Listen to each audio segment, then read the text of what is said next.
전능하사 천지를 만드신 하나님 아버지를 내가 믿사오며 그 외아들 우리 예수 그리스도를 믿사오니 이는 성령으로 잉태하사 동정녀 마리아에게 나시고 본디오 빌라도에게 고난을 받으사 십자가에 못 박혀 죽으시고 장사한 지 사흘 만에 죽은 자 가운데에서 다시 살아났으며 하늘에 오르사 전능하신 하나님 편에 앉아 계시다가 저리로서 사는 자와 죽은 자를 심판하러 오시리라. 성령을 믿사오며 거룩한 공효와 성도와 서로를 통하는 것과 죄를 사하여 주시는 것과 몸이 다시 사는 것과 영원히 사는 것을 믿사옵나이다. 아멘.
요한의 아들 시몬아 내가 이 사람들보다 나를 더 사랑하느냐 하시니 이르되 주님 그러하나이다. 내가 주님을 사랑하는 줄 주님께서 아시나이다. 이르시되 내 양을 먹이라 하시고 또 두 번째 이르시되 요한의 아들 시몬아 내가 나를 사랑하느냐 하시니 이르되 주님 그러하나이다. 내가 주님을 사랑하는 줄 주님께서 아시나이다. 이르시되 내 양을 치라 하시고 세 번째 이르시되 요한의 아들 시몬아 내가 나를 사랑하느냐 하시니 주께서 세 번째 내가 나를 사랑하느냐 하시므로 베드로가 근심하여 이르되 주님 모든 것을 아시오며 내가 주님을 사랑하는 줄을 주님께서 아시나이다. 예수께서 이르시되 내 양을 먹이라. 내가 진실로 진실로 네게 이르노니 내가 젊어서는 스스로 깃띠고 원하는 곳으로 다녔거니와 늙어서는 네 팔을 벌리리니 남이 내게 깃띠우고 원하지 아니하는 곳으로 데려가리라. 이 말씀을 하시는 베드로가 어떠한 죽음으로 하나님께 영광을 돌릴 것을 가르치시니로라. 이 말씀을 하시고 베드로에게 이르시되 나를 따르라 하시니 베드로가 돌이켜 예수께서 사랑하시는 그 제자가 따르는 것을 보니 그는 만찬석에서 예수의 품에 의지하여 주님을 파는 자가 누구오니까 묻던 자고 자더라. 이에 베드로가 그를 보고 예수께 여짜오되 주님 이 사람은 어떻게 되겠사옵나이까? 예수께서 이르시되 내가 올 때까지 그를 물게 하고자 할지라도 내게 무슨 상관이냐? 너는 나를 따르라 하시더라. 이 말씀이 형제들에게 나가서 그 제자는 죽지 아니하겠다 하였으나 예수의 말씀은 그가 죽지 아니하겠다 하신 것이 아니라 내가 올 때까지 그를 머물게 하고자 할지라도 네게 무슨 상관이냐 하신 것이다. 그러라. 아멘. 기도하겠습니다. 은혜가 충만하신 아버지 하나님, 우리들로 하여금 들을 귀를 열어주시고 이 시간 우리가 들을 말씀을 하나님께서 우리에게 주옵소서. 이 시간 이 종을 이 감단에 세우셨사오니 성령으로 강하고 담대하게 하옵소서. 예수님 이름으로 기도하옵나이다. 이 역사상 우리는 가본 적이 없는 새로운 길을 가고 있습니다. 그것은 두 가지 이유가 있는데, 하나는 코로나가 있죠. 그래서 우리가 코로나 한참 때에 코로나 이전의 세계, 코로나 이후의 세계, 두 세계가 존재한다 그런 말을 했는데, 우리가 알지 못하는 사이에 그런 것들이 우리에게 영향을 미치죠. 코로나 때에 세계 각국이 돈을 엄청나게 풀어서 그 위기를 넘어갔거든요. 그래서 국가가 부채가 엄청나게 많아졌습니다. 지금 트럼프가 그 세계의 질서를 흔들고 있는데, 결국은 그것도 뭐냐 그러면 미국이 그때 코로나 때 풀어놓은 돈을 감당을 못하는 것입니다. 그러니까 미국이 어려워졌어요. 그래서 자기 나라를 넉넉하게 하려고 다른 나라를 못 살게 만드는 것입니다. 그리고 또 하나는 인공지능의 발달입니다. 인공지능이 급속하게 발달을 해서 인간의 능력을 뛰어넘기 시작했습니다. 그래서 부분적으로는 기계가 인간을 훨씬 뛰어넘었습니다. 우리가 그 상징적인 사건이 뭐냐 그러면 2016년 3월 달에 우리 그 프로기사 이세돌 기사가 알파고하고 바둑을 둔 사건이거든요. 그래서 이 바둑은 추론을 많이 해야 되는 것이기 때문에 이 기계가 바둑은 못 둘 것이다 그렇게 생각을 했습니다. 체스는 이미 기계한테 졌고요. 바둑은 이길 수 없으리라고 생각을 했는데, 이세돌 기사하고 붙어보니까 4대1로 졌어요. 4대1로 졌는데, 이 이세돌 기사가 이긴 1승은 인간이 기계와 겨루어서 이긴 최초의 승리. 그리고 그 다음부터는 인간은 모든 기계와의 대결에서 전패했습니다. 그러니까 그만큼 이 기계가, 컴퓨터가 그렇게 빠르게 발전하면서 인간을 능가하는 것입니다. 그래서 전체적으로 종합적으로 보면은 기계가 인간을 이기지 못하는 거죠. 인간이라고 하는 것은 하나님이 얼마나 기가 막히게 설계를 했냐 그러면, 인간은 이 뇌를 움직이는 데 있어서 20W의 전구가 필요한 거예요. 그런데 이 뇌를 컴퓨터로 만들어 놓으면 지체만하게 그보다 더 커지는데 전기를 어마어마하게 먹는 거예요. 여러분, 우리가 하루에 밥 얼마나 먹어요? 이만큼 먹고, 하루에 이만큼 먹고, 여러분 우리가 밥 먹는 시간이 얼마나 돼요? 30분씩 밥 먹는다고 치는데 3번 먹으면 1시간 반, 24시간 중에서 1시간 반 먹는 거예요. 근데 코끼리는요 18시간을 먹는 거예요. 그렇게 먹어요. 인간이라고 하는 것은 그렇게 아주 효율적으로, 아주 능률적으로 기가 막히게 설계를 했습니다. 그래서 전체적으로 인간을 기계가 따라오지는 못하지만 부분적으로는 넘어갔습니다. 인간을 이겼어요. 그런데 앞으로 시대가 오면 인간이 AI를 따라가지 못하는 시대가 올 것이다. 그런 생각을 하게 됩니다. 근데 이게 뭐가 문제냐 그러면, 인간에게 영혼이 있는가 없는가 이런 거하고 관계되는 거예요. 인간이 기계하고 대화를 하잖아요. 여러분 옛날에 영화 허라고 하는 영화 있었죠. 인간이 기계하고 연애하는 거예요. 감정을 나누는 거라고요. 이런 일들이 벌어지게 되면서 인간의 영혼이 있는 거야? 그런 질문을 하게 됩니다. 그런데 많은 과학자들이 영혼 없어. 인간은 영혼이 없어. 그렇게 결론을 내버리는 거예요. 왜냐 그러면 기계가 사람하고 이렇게 대화를 하고 기계가 사람을 위로해주는 시대가 됐잖아요. 그러니까 인간 영은 없는 거야? 인간 영은 없어. 그럼 종교는 뭐야? 그거는 허망이야. 그렇게 사람들이 결론을 내는 것입니다. 그래서 오늘 우리는 인간의 어떤 인간된 그런 것이 중요한 것이 아니라 효율적이고 능동적이고 경제적인 이런 것들을 더 깊게 생각을 하게 되면서 인간도 기계로 접근을 하게 되는 것입니다. 그래서 생명의 존엄 이런 것들은 다 없어져 버리고, 그래서 우리 인류는 지금까지 가보지 못한 새로운 길로 가게 되는 것입니다. 그런데 우리가 이 인간은 물질이야 그렇게 생각하고 나가는 과학이라고 하는 것은 우리가 경험하는 것처럼 장님이에요. 그래서 이 과학은 잘 활용하면 우리에게 굉장히 유익한 도구이기는 하지만 과학을 잘못 이용하면 이 과학 때문에 인류가 망하게 생긴 그런 위기에 처하게 되는 것입니다. 그래서 과학에게는 눈이 필요합니다. 과학은 눈이 없어요. 과학은 가치 중립적이에요. 그래서 이 과학에게 눈이 되고 목표를 제시해 주어야 인류가 균형하고 올바르게 살아갈 수가 있는데 그 역할을 뭐가 해야 되느냐 그러면 종교가 해야 하는 것입니다. 그래서 종교는 과학의 올바른 방향을 가르쳐주는 눈이 되어야 하는 것입니다. 우리가 낯선 길을 갈 때에는 반드시 안내자가 필요하지요. 내가 잘 아는 것 같아도 여전히 안내자는 우리에게 필요한 것입니다.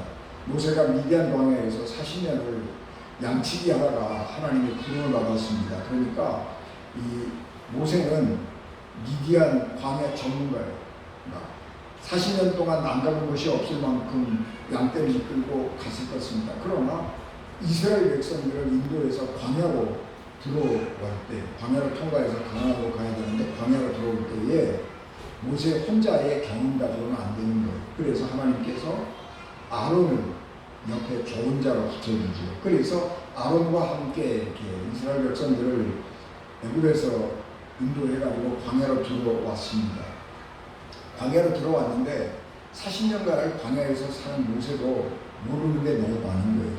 그런데 마침 이 모세가 광야로 이스라엘 백성들과 함께 왔다고 하는 소문을 듣고 모세의 장인인 호밥이라고 하고 이드로라고 하는데 이 호밥이 모세를 찾아옵니다. 그때에 민수기 10장 31절에 모세가 이렇게 말합니다. 청하건대 우리를 떠나지 마소서.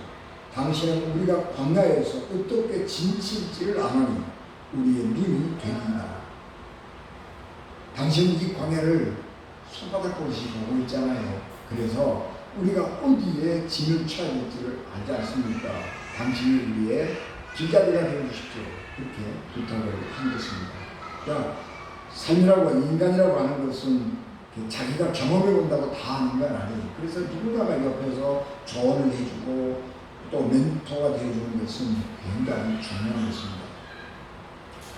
우리의 인생이라고 하는 것은 누구든지 다 처음 살아보는 거예요. 내가 처음 겪는 거예요, 지금 내가.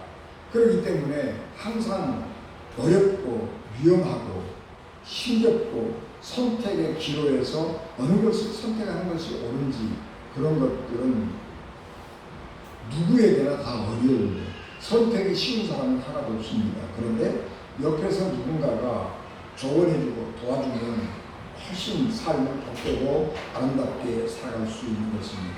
그래서 예수께서 우리에게 말씀하시기를 요한복음 14장 6절 내가 곧 길이요 진리요 생명이니 나로 말미암지 않고는 아버지께 올 자가 없느니라 이렇게 말씀했습니다. 예수님은 나는 길이다 그렇게 말씀하시는 게 아니고 나는 길이고 생명이다.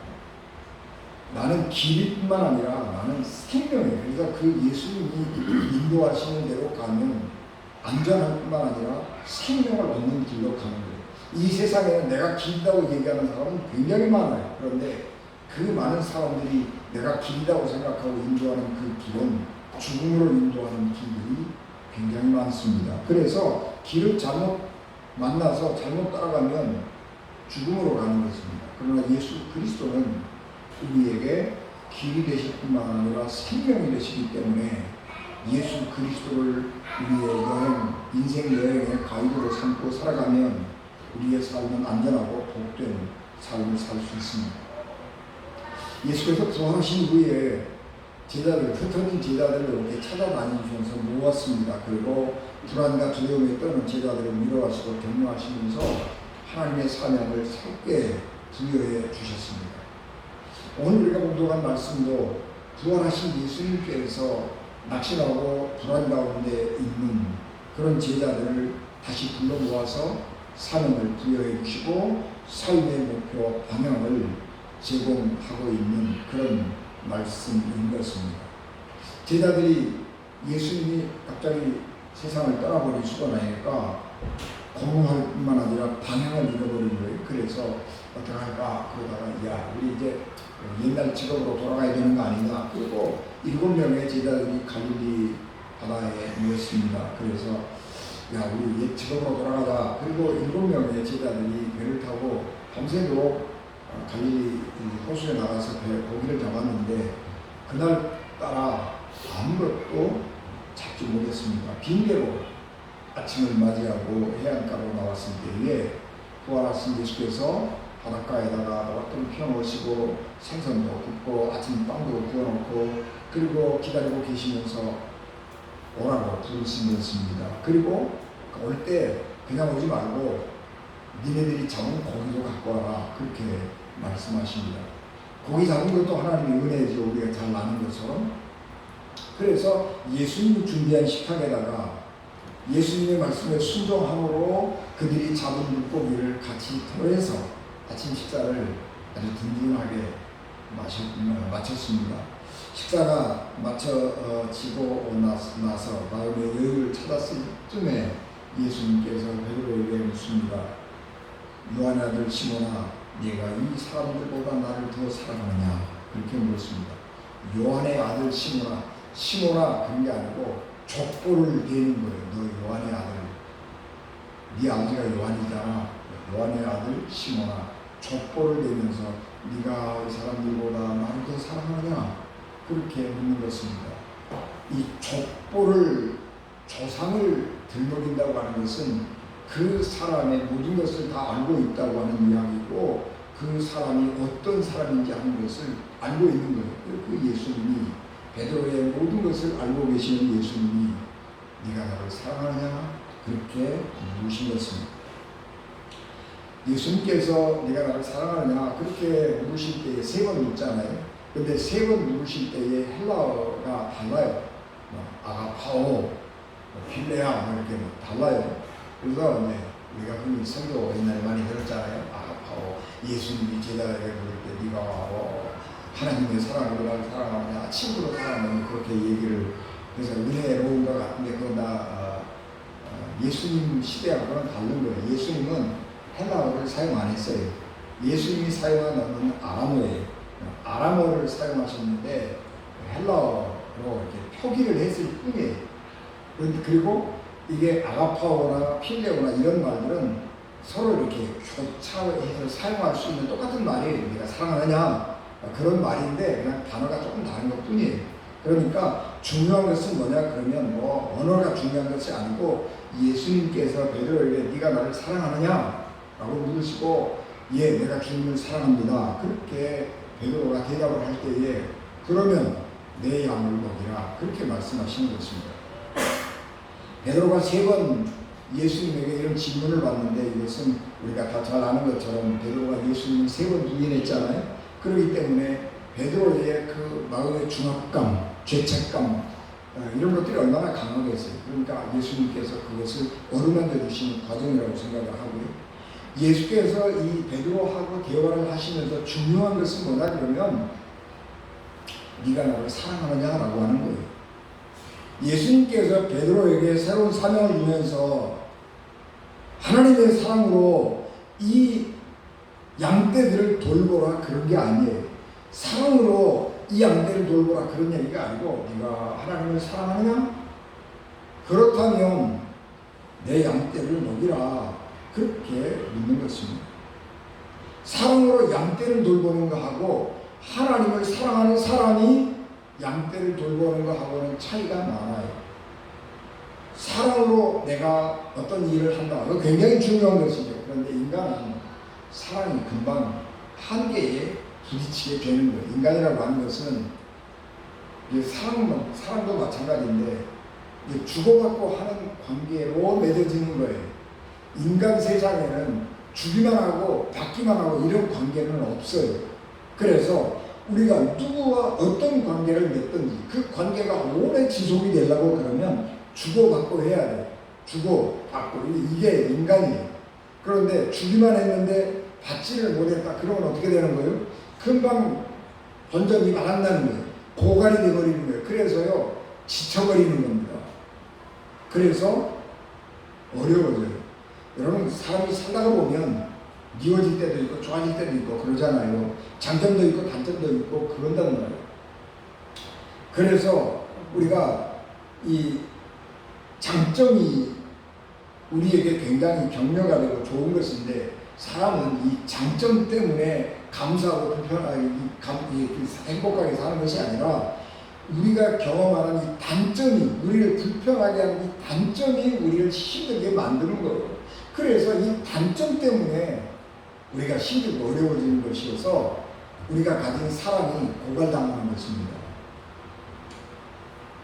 양떼를 돌보는 목자 입장에서 보면 양이 굉장히 소중한 존재지. 양은 목자를 위해서 엄청난 걸 주잖아요. 그런데 그 양 중에서도 보면 미운 양도 있고요, 병든 양도 있고 별의별 양들이 다 많이 있어요. 그러면 인간은 미운 양은 미워지는 거예요. 그래서 이 가까운 사람도 있고 멀어지는 사람도 있고 그러는 거예요. 그래서 사랑으로 돌본다라고 하는 것은 굉장히 좋은 슬로건이기는 하지만은 인간의 현실에서 보면 금방 한계에 부딪힐 수밖에 없는 것입니다. 우리가 교회에서도 마찬가지잖아요.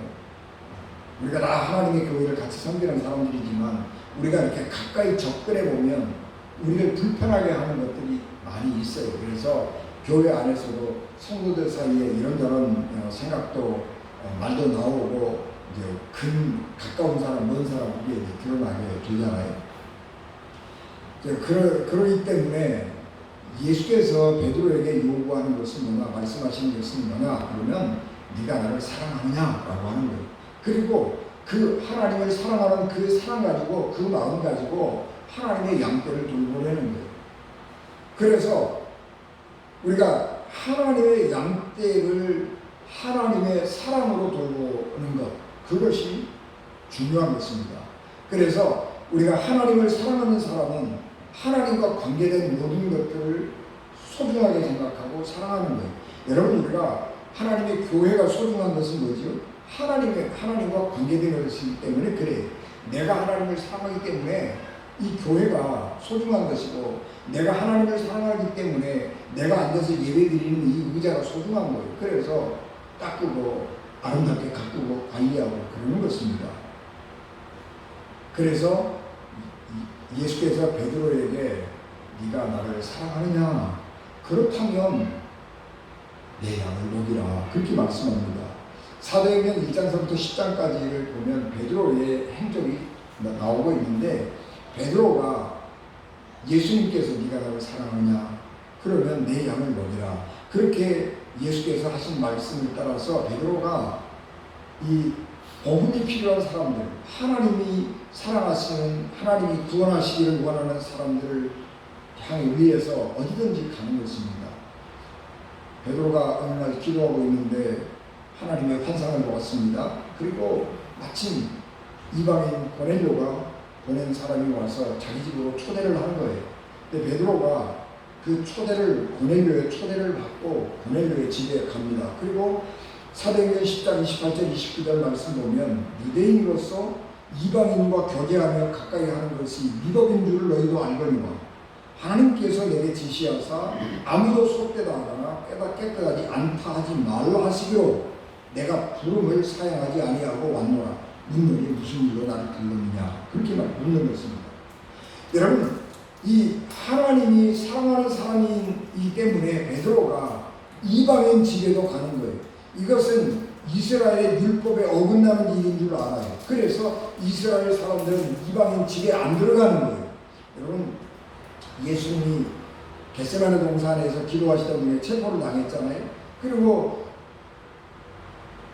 예수님이 재판을 받기 위해서 이 빌라도에게 넘길 때에 빌라도 집 안을 안 들어가요. 빌라도 집 대문 앞에 서서 안 들어가고 대문 바깥에서 빌라도하고 얘기하는 거예요. 그럼 무슨 얘기예요? 유대인들은 이방인의 집에 안 들어가는 거예요.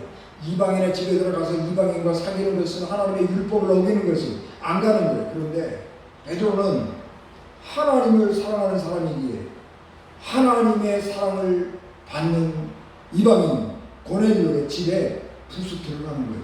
율법을 어기고 하나님의 말씀에 순종해서 하나님이 사랑하는 사람을 사랑해서 그 집에 가서 말하는 겁니다.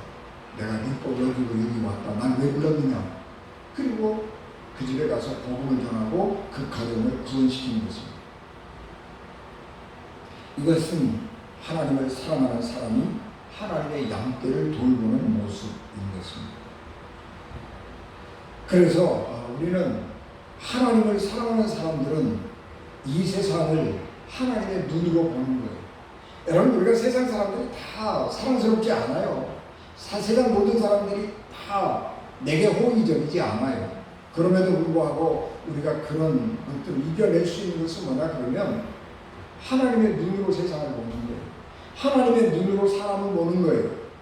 하나님의 눈으로 보면 믿지 않은 사람이 없고 곱지 않은 사람이 없어요.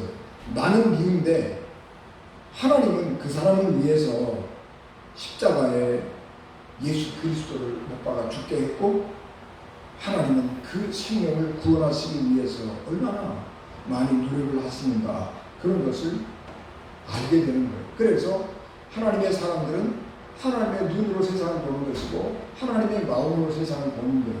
그런 것을 보고 관상이라고 해요. 관상이라고 하는 말은 여러 가지로 정의할 수가 있는데 관상이라고 하는 것은 하나님의 눈으로 세상을 보는 거예요. 그러면 우리가 내가 가지고 있는 내 감정을 이겨낼 수가 있는 거예요. 여러분, 우리가 중요한 것은 뭐냐면 감정의 정화예요. 감정의 정화. 우리 속에서 일어나는 감정들이 많이 있거든요. 근데 그 중에서 부정적인 감정이 있어요. 미움, 시기, 질투, 이런 감정들이 일어나요. 이런 감정들이 우리 속에서 일어날 때에 그런 감정을 없애는 거, 그거 굉장히 중요해요. 정화시키는 거 굉장히 중요해요. 그런데 그게 어떻게 가능하냐 그러면 하나님의 눈으로 보면 돼요. 하나님의 눈으로 그 사람을 보는 거예요. 여러분, 부부가 반드시 좋아서 사는 건 아니잖아요. 그죠? 좋을 때도 있고 미울 때도 있어요. 좋을 때도 있고 미울 때도 있는데 하나님의 눈으로 보면 하나님이 그 사람을 내게 꼭 필요해서 내게 짝 찍어 주셨죠. 그러면 생각이 달라지는 거예요. 감정이 달라지는 거예요. 그래서 우리가 관상, 하나님의 눈, 그걸 가지고 보는 것입니다. 하나님의 마음은, 하나님의 눈은 사랑으로 시작됩니다. 요한일서 4장 8절 사랑하지 아니하는 자는 하나님을 알지 못하는 이는 하나님은 사랑이십니다. 여러분, 사랑은 뭐냐 그러면 하나님의 뜻과 내 뜻이 만나는 공통의 자리에 하나님과 인간이 어디에서 만나요? 사랑에서 만나요. 그래서 하나님을 사랑하지 않는 사람 또는 세상을 사랑하지 않는 사람은 하나님과의 만나는 공통점이 없어요. 그래서 하나님과 만날 수 없는 거예요. 사랑하는 사람은 하나님의 마음을 아는 사람이고 사랑하는 사람은 하나님을 만나는 사람이에요. 하나님의 뜻이 무엇인지 하나님의 마음이 무엇인지 우리가 묻는 경우가 많이 있습니다. 하나님의 뜻이 뭐요? 그리고 묻는 경우가 많은데 하나님의 뜻은 성경에 이렇게 찾아보시라고요. 하나님의 뜻은 물어보면 감사에 감사하시는 이게 하나님의 뜻이니라 그렇게 말씀하십니다. 하나님의 마음은 사랑이에요. 그러니까 우리가 하나님과 만날 때에는 어디에서 만나느냐? 사랑에서 만나요. 하나님을 알지 못하는 사람이나 사랑으로 행하지 않는 사람은 무슨 짓이든지 할 수 있는 것입니다. 그러나 하나님을 사랑하는 사람은, 하나님의 사랑을 가지고 있는 사람은 함부로 할 수가 없는 거예요. 여러분, 종교가 이 세상에서 굉장히 긍정적인 역할도 많이 했지만은 종교가 종교의 이름으로 무수한 악을 행하는 것입니다. 그거 왜 그래요? 하나님의 사랑으로 행하지 않기 때문에 그렇습니다. 종교, 하나님을 믿는다고 하면서도, 종교를 가지고 있다고 하면서도 내 욕심 가지고 보는 거예요. 그러니까 악을 행하는 것입니다. 그래서 어거스틴은 요한서신 강해에서 사랑하라, 그리고 그대가 원하는 대로 하라, 그렇게 말씀했습니다. 여러분, 우리가 성공도 하고 실패도 하고 그래. 어떤 사람은 크게 성공하고 어떤 사람은 작게 성공하고 그래. 그런데 성공과 실패가 우리에게 있어서 중요한 요소이기는 하지만은 어떤 사람은 성공 못하고 그냥 그러고 살아가는 사람들이 많이 있어요. 우리 보통 사람들은 그냥 그러고 사는 거예요. 지가 달라서 얼마나 잘났겠어요. 뭐 그러고 사는 거예요. 그런데 여러분, 우리가 절대로 실패해서는 안 되는 게 뭐냐 그러면 사랑하는 일이에요. 사랑하는 일에 실패해서는 안 돼요. 사랑하는 일에 실패하면 우리의 인간 자체가 메말라지는 거예요. 건조해지는 거예요.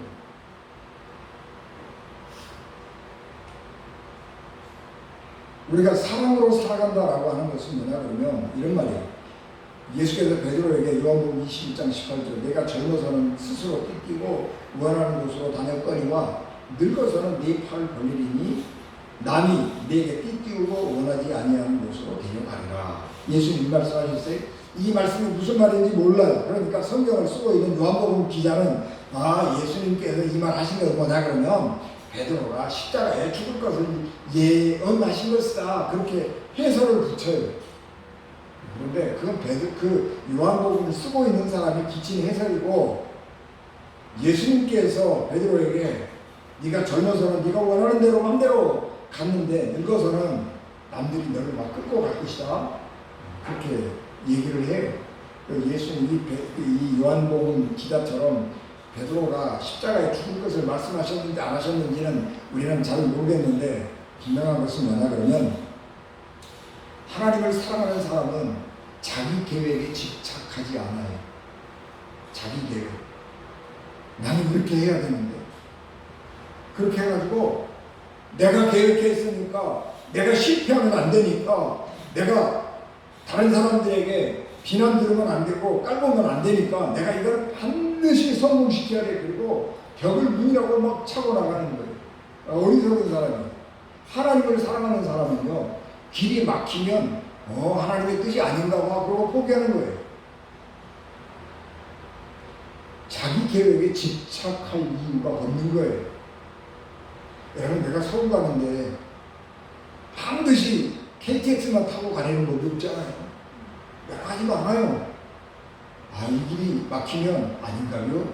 그리고 돌아갈 수 있는 거, 그건 누가 할 수 있느냐 그러면 마음에 여유가 있는 사람이 하는 거. 그거는요, 엄청난 성숙한 인간이 할 수 있는 거예요. 예수께서 베드로 보고 네가 젊었을 때 막 고집 세우고 마음대로 하고 하나님의 뜻이 이 길이라고 그렇게 고집하고 갈 수도 있지만 그러지 말아라. 네가 나이 먹으면, 네가 경험이 더 많고 성숙해지면 다른 사람들이 인도하는 대로 따라가기도 하고 내 계획을 포기하고, 그래서 가다가 하나님의 은혜를 만나고 경험하고 살아가는 것이다, 그런 말씀을 하는 것입니다. 사랑한다고 하는 것은 뭐냐?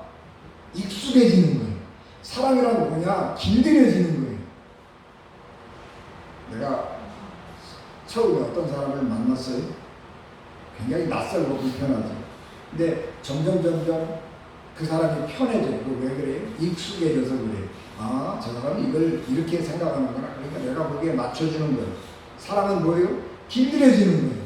여러분, 부부가 오래 살면서 이렇게 다툼이 없어지는 것은 뭐냐 그러면 길들여져서 그래요. 서로가 서로에게 길들여졌어요. 저 사람은 이걸 싫어해. 안 하는 거예요. 저 사람은 이걸 좋아해. 그래서 하는 거예요. 그래서 그게 사랑이에요.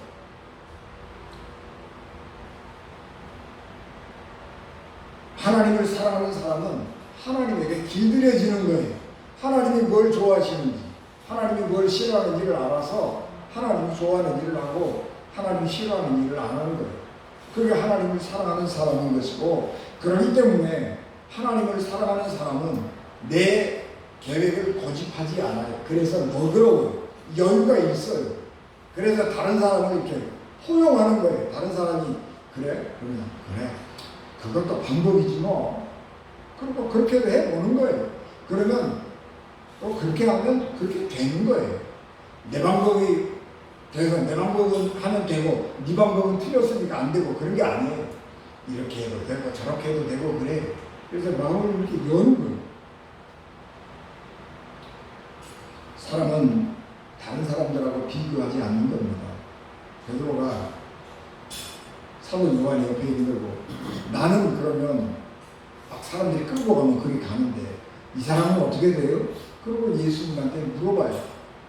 그러니까 예수께서 내가 올 때까지 그를 머물게 하고자 할지라도 내게 무슨 상관이냐? 너는 나를 따르라. 그렇게 말씀했습니다.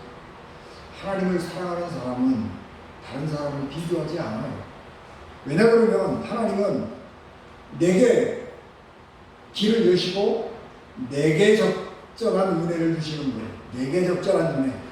그래서 하나님의 은혜는 내게 맞춤 은혜, 맞춤. 내가 했던 것을 다른 사람이 하면 안 돼요. 나만 할 수 있는 거예요. 나만 할 수 있는 거예요. 하나님은 내게 필요한 은혜를 주시지, 내게 필요한 은혜를 다른 사람에게 필요한 은혜를 내게 주시지 않아요. 삶은 내가 사는 거예요. 삶은 내가 살아요. 그래서 내 인생을 사는 건데 하나님은 내 인생에 가장 필요한 은혜를 내게 주시는 거예요. 그래서 내게 주신 은혜는 다른 사람들하고 비교할 수 없는 것이고 귀한 것이기 때문에 비교해서도 안 되는 것이고 비교할 이유도 없는 것입니다. 그러기 위해서 우리는 믿음 안에서 담대해져야 돼요. 다른 사람은 어떻게 살아가는가 비교하지 마세요. 우리나라 재벌 회장님이 밥 4끼 먹은 줄 아세요? 아니요.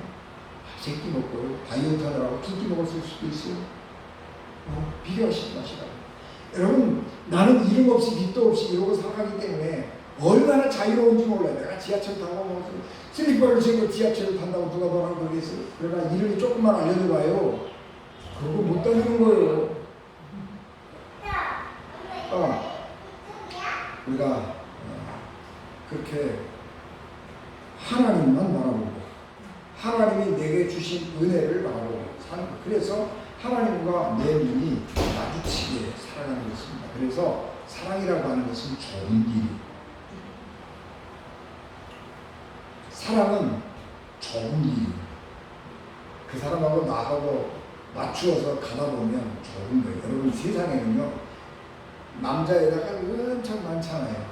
그런데 딱 한 사람을 찍어가지고 그래 나하고 같이 살자. 그리고 찍어갖고 사는 거예요. 그래서 어떻게 하는 거예요? 그 사람한테 맞춰서 사는 거예요. 그 사람한테 맞춰서. 얼마나 불편해요. 많은 여자 남자하고 그렇게 막 사면 좋을 것 같잖아요. 근데 사랑은 그런 게 아니에요. 나랑 너랑 누가 그렇게 하는 거예요. 좁은 길이에요. 신앙은 좁은 길이에요. 하나님과 맞춰서 살려고 그러면 좁은 길로 갈 수밖에 없어요. 그런데 그 길이 생명의 길이에요. 넓은 길로 인생을 자유롭게 방탕하게 사는 사람의 끝, 여러분 잘 보세요. 하나님을 잘 믿는 사람들 그 삶이 아름답지. 그런데 우상 숭배하고 사는 사람들 가만히 보시라고. 아합 정말 보잖아. 사람은 좋은 길이지만 그 길이 생명의 길인 것입니다. 여러분, 지금은 물질주의가 발달한 시대여서 사랑이 사치가 되는 시대잖아요. 뿐만 아니라 사랑보다는 행동, 그래서 경제적으로 이익을 얻는 행동이 더 소중한 시대가 되었지만 그럼에도 불구하고 세상이 아무리 변해도 인간의 영혼을 새롭게 하는, 영혼을 신나게 하는 일은 사랑이라고 하는 것입니다. 그래서 우리가 사랑하고 그리고 행동하는 것, 행동하고 사랑이 아니고 사랑이 먼저, 사랑하고 그리고 행동하는 것입니다. 예수 그리스도는 사랑을 우리에게 보여주신 분이고 하나님을 어떻게 사랑하는지 방법을 알려주신 분이기 때문에 예수님은 우리의 생명이 되었습니다. 베드로에게 말씀하신 것처럼 주님을 사랑하고 하나님에게 속한 사람이 되어서 하나님께서 사랑하시는 사람을, 하나님이 관심 가지고 사랑하는 사람을 소중하게 여기고 사랑하는 하나님의 거룩한 백성들 되시기를 주 예수 그리스도 이름으로 축복합니다. 네. 기도하겠습니다. 은혜가 충만하신 아버지 하나님, 주의 능하신 손으로 저희들을 붙드시고 은혜 주시기를 간절히 바라고 또 원하옵나이다. 네가 나를 사랑하느냐? 그러면 하나님의 양떼를 철하신 말씀처럼 우리가 사랑하는 일에 실패하지 않게 하옵소서. 하나님과 눈을 맞추고 하나님의 소리에 귀를 기울이고 하나님에게 길들여지고 하나님에게 익숙한 거룩한 사람들 되게 하옵소서. 예수님 이름으로 기도하옵나이다.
지금은 교회의 머리가 되시며 우리를 끝까지 사랑하시고 다시 찾아오셔서 내가 나를 사랑하느냐 물으시며 우리에게 맡기신 사명을 다시 일깨우시는 우리 주 예수 그리스도의 은혜와 우리를 자녀 삼으시고 우리의 연약함까지도 끝까지 품으시며 회복과 소명을 주시는 하나님 아버지의 무한하신 사랑하심과 지금도 우리와 함께 하시며 그 사랑에 응답하여 주님의 양을 먹이고 세상을 섬기며 살아갈 수 있도록 도우시고 이끄시며 무엇보다 우리와 늘 동행하시는 임마누엘 성령님의 감동과 마계통 충만하심이 7월의 셋째 주를 시작하며 힘든 현실 속에서도 사랑을 실천하며 섬김으로 주님의 뜻을 이루기를 다짐하는 은진교회 오늘께 모든 성도들과 저들의 가정과 저들의 직장과 저들에게 주신 기업과 이 나라의 이민족과 열방과 하나님의 얼굴을 구하는 이 땅의 모든 교회와 많은 비로 인해 고통 가운데 있는 이들 위해 지금부터 영원토록 늘 항상 함께하여 주셨기를 간절히 축원하옵나이다.